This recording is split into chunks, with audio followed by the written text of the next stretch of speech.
अस्सलाम वालेकुम जी, कैसे हैं आप सब लोग। उम्मीद करती हूँ ठीक होंगे। मैं डॉक्टर ज़ुबिया। आज हमें एक बहुत ही इंपॉर्टेंट टॉपिक को डिस्कस करना है। आज जिस टॉपिक को मैं डिस्कस कर रही हूँ उसमें हम में से सब ने कभी ना कभी इस पोजीशन से गुज़रना है। आज हम बात करेंगे डीकम्पोजिशन की, हमारी बॉडी की डीकम्पोजिशन की। हम इंसान जो बहुत ज़्यादा प्राउड में रहते हैं, हम दूसरों के साथ ज़्यादती कर रहे होते हैं, हम लोगों की हक तलफ़ी कर रहे होते हैं, हम में से बहुत से लोग ये सोच कर कि हम हमेशा के लिए शायद यही रहेंगे।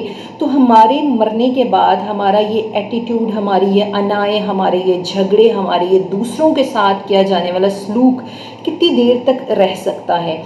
तो और इंसान की औकात क्या है कि वो कितनी देर बाद ये खूबसूरती और ये सब कुछ जो है वो कितना टाइम तक रह सकता है।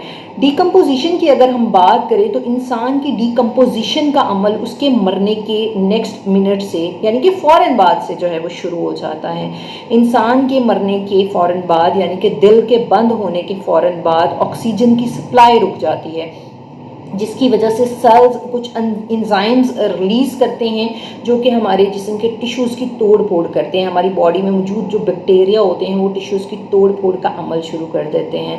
बहुत सी गैसेस जो है वो रिलीज़ होती हैं और उनके रिलीज़ होने की वजह से इंसान की बॉडी में स्मेल आना शुरू हो जाती है। एक साइंटिफिक रिसर्च के मुताबिक इंसान के मरने के फ़ौरन बाद से जो है वो डीकम्पोजिशन का अमल शुरू हो जाता है, जिसमें केमिकली और फिज़िकली